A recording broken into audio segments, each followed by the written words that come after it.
Hi, Roxana here with my friend Ricky the Retriever to go over hurricane pet preparedness. Don't wait until the last minute to make a plan for your pets. Now is the time to prepare. So, pack a pet-friendly emergency kit. Include food, water, medications, and comfort items.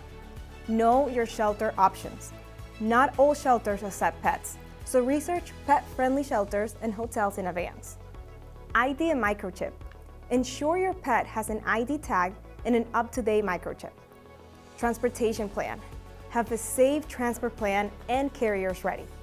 Your pets depend on you to take action now to keep them safe during a storm.